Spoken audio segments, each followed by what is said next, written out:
Okay, let's unpack this. You know that slight wobble you might feel peering over a railing?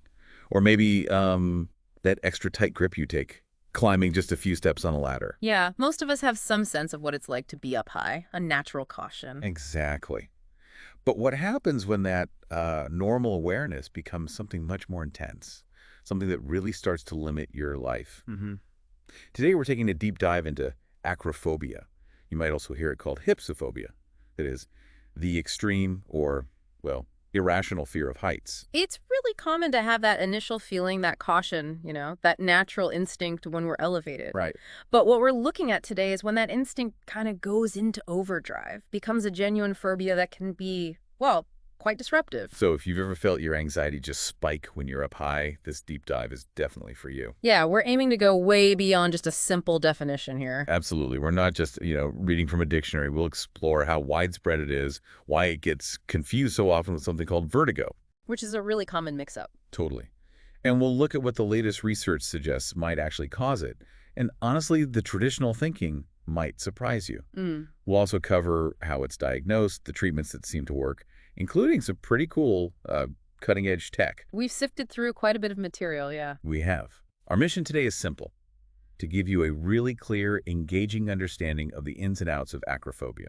Okay, so to lay the groundwork, what exactly is acrophobia in simple terms? Well, fundamentally, acrophobia is an extreme or irrational fear of heights. Right, those words irrational and extreme are doing a lot of work there. They really are. Yeah. Because this fear can kick in even when you're not, particularly high off the ground. And it's also called hypsophobia? Yep, hypsophobia comes from the Greek word hypsos, Hypsos, which just means height. Ah. Fun fact, in modern Greek, the actual term they use is Phobia. Sounds pretty similar. Interesting. And it's important, isn't it, to draw that line between this phobia and just a normal, healthy respect for heights? Crucial distinction. Most of us have an innate fear of falling. It's basic survival, right? Sure, keeps us safe.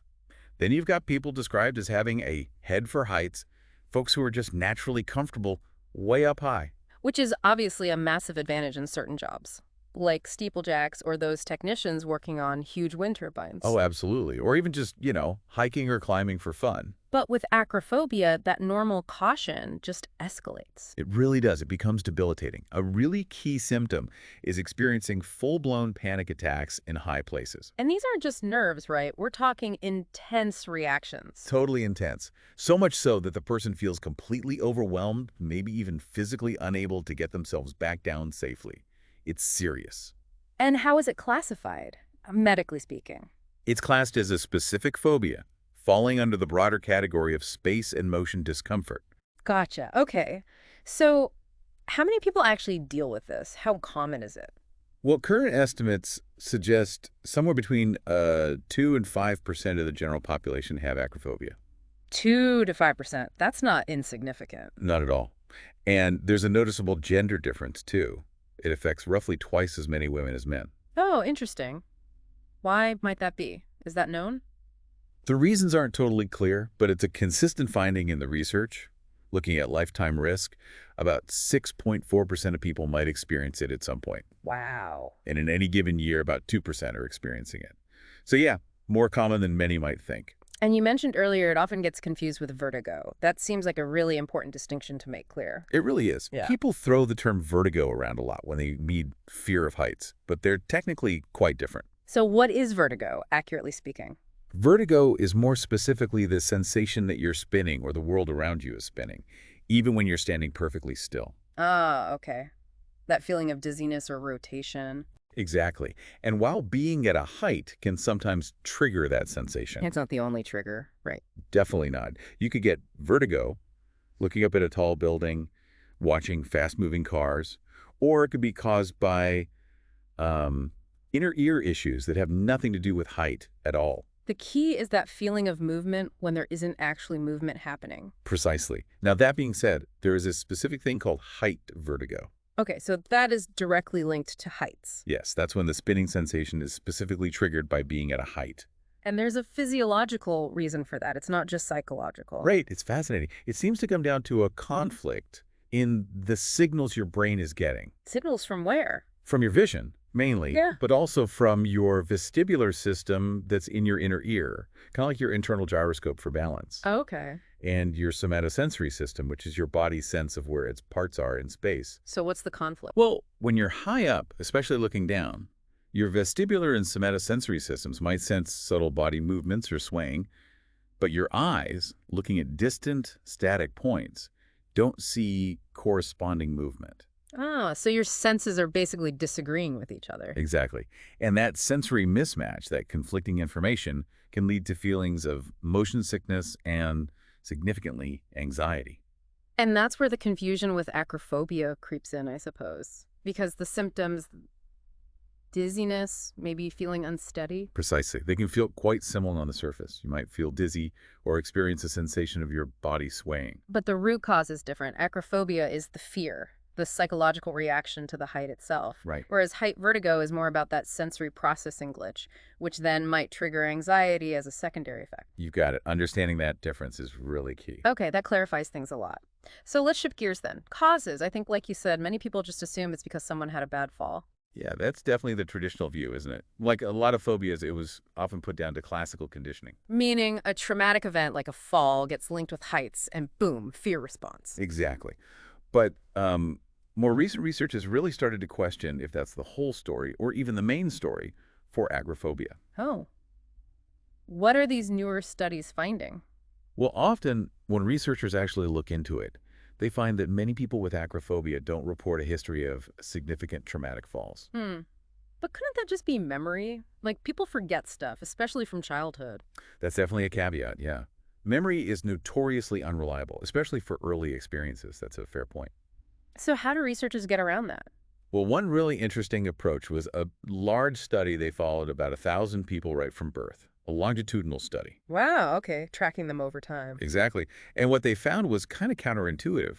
It turned out that the participants who had fewer injuries from falling as kids, Fewer inch. they're actually more likely to develop a fear of heights later on as adults. Wait, hang on. Fewer falls meant more fear. That seems backwards. It totally flips the script, right? Specifically, looking at them at age 18, acrophobia was less common in those who had experienced injurious falls between ages 5 and 9 compared to those who hadn't. That's wild. So falling more might actually be protective. It seems that way based on this study.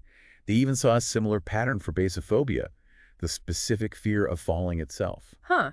So if it's not always about a single big trauma, what else could be going on? Well, one idea gaining traction is that acrophobia might emerge from like a buildup of lots of small, non-traumatic, maybe even forgotten falling experiences. Little tumbles and trips? Yeah, think about babies learning to crawl or walk. They fall I- constantly, right? All the time. It's part of learning. Exactly.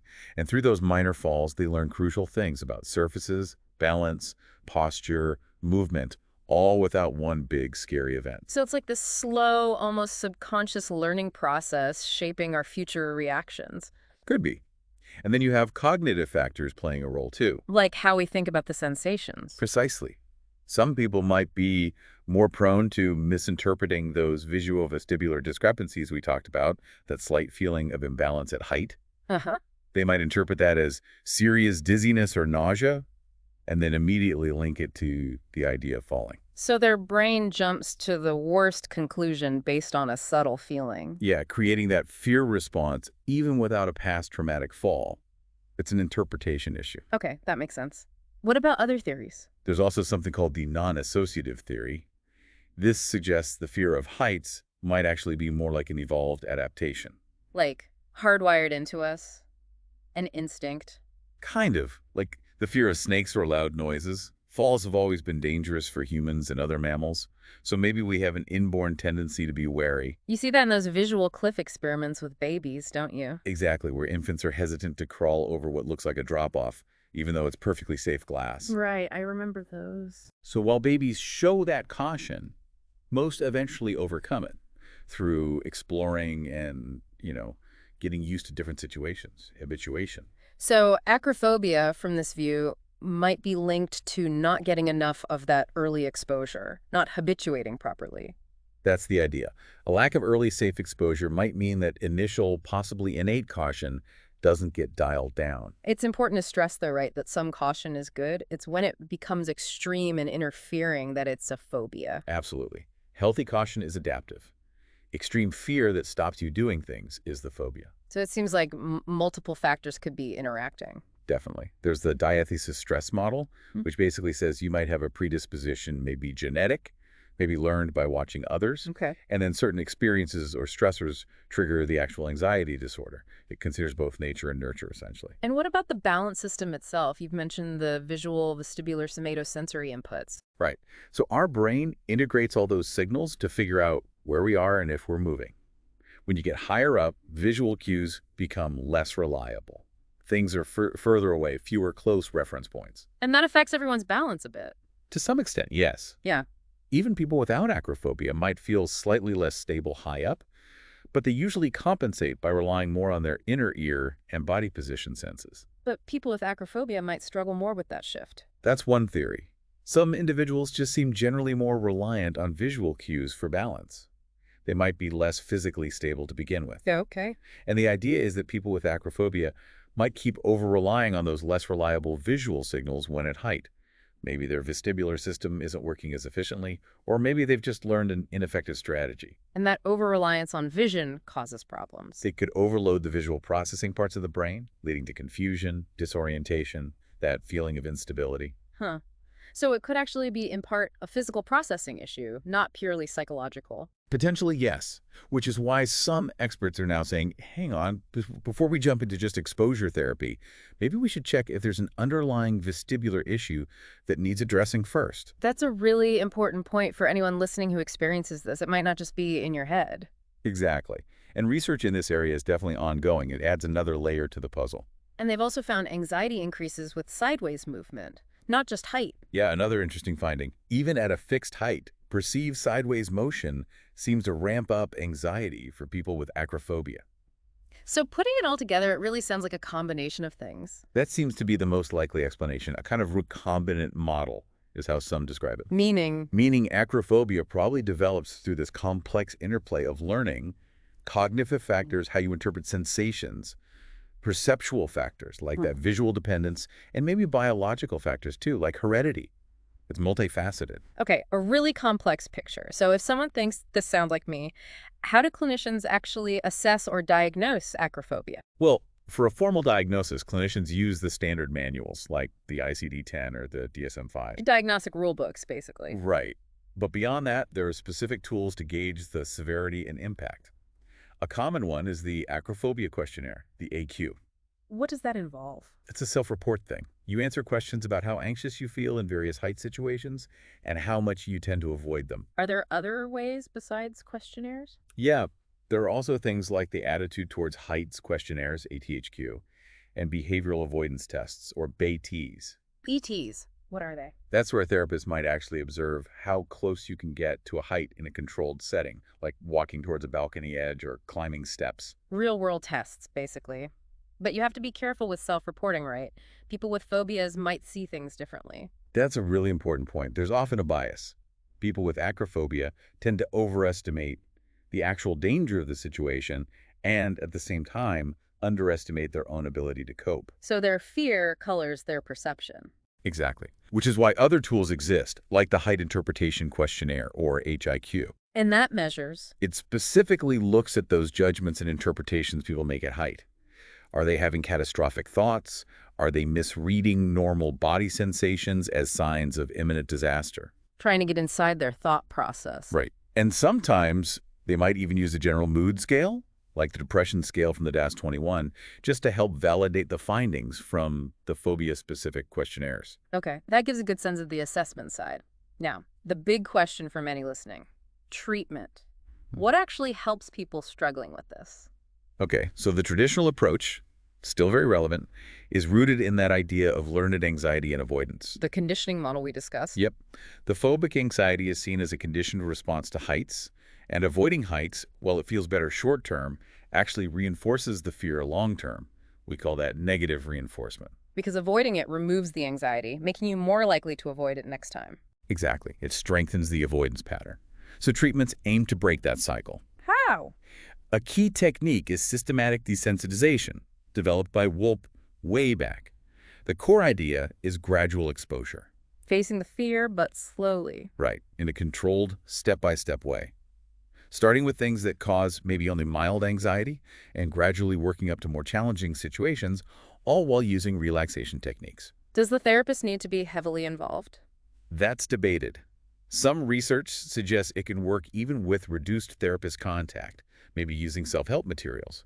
But other studies really stress how crucial the therapist is for guidance, support, and making sure it feels safe. Makes sense. Are there other behavioral approaches? Yes, things like reinforced practice, basically, practicing being in height situations and getting positive reinforcement, and also treatments focusing specifically on building self-efficacy. Self-efficacy, believing you can handle it. Exactly. Helping people build confidence in their own ability to cope with the anxiety and the situation itself. And then there's the tech approach. Virtual reality. That sounds pretty futuristic. It is really cool, and it's become a genuinely effective tool. People like Botella and Schneider were pioneers here. How did they start? Well, Schneider apparently used things like inverted lenses in binoculars early on just to manipulate perception. Then, in the mid-90s, computer-based VR started becoming more feasible, And now it's more common. much more available. You can have relatively cheap setups using a PC and a headset, or you can have these really advanced immersive virtual reality exposure therapy or VRE systems, sometimes called CDE systems, that surround you completely. What are the main advantages of using VR over just going out and facing real heights, what they call in vivo exposure? There are quite a few, actually. Big one is control. The therapist can precisely control everything in the virtual world, how high up you've seen, what the environment looks like, how long you're exposed, how often. Much harder to control that on a real bridge or building. Yeah, you can just dial down the height of a skyscraper. Exactly. VR also offers privacy. No public embarrassment, which is a big barrier for some people. Confidentiality is protected. Good point. Plus, it's safe consistently. The therapist's office is predictable. It might encourage more people to actually seek treatment because it feels less daunting initially. And practically, it can save time and money, no travel needed, to find suitable real-world locations. Sounds like a really powerful tool in the toolkit. It really is proving to be. Alongside these therapies, medications can also play a role. What kind of medications? Well, traditional anti-anxiety drugs like benzodiazepines are sometimes used, but often just for short-term relief for specific situations because they can be habit-forming. Right. Newer options include certain antidepressants, which can help manage the underlying anxiety over the longer term, and sometimes beta blockers, which can help control the physical symptoms of anxiety, like rapid heartbeat or trembling. So a combined approach is often best. Therapy and maybe meds. For many people, yes. Although it's worth noting that while desensitization treatments often show good short-term gains, achieving really solid, long-lasting success with acrophobia has sometimes been a challenge historically. Consistency and the right approach are key. And just to recap the numbers, we said prevalence is around 2–5%. That's right, 2–5% of the general population, with women affected about twice as often as men. Okay. And finally, you mentioned a related condition, visual height intolerance. Yes, visual height intolerance, or VHI. Think of it as a milder cousin to acrophobia. Milder how? It involves visually triggered fear or anxiety related to heights, but the symptoms are generally less intense, and it doesn't usually impact someone's social life or overall quality of life nearly as much as acrophobia can. And it's more common. Potentially much more common. Some estimates suggest up to a third of people might experience some level of VHI at some point. Wow, a third.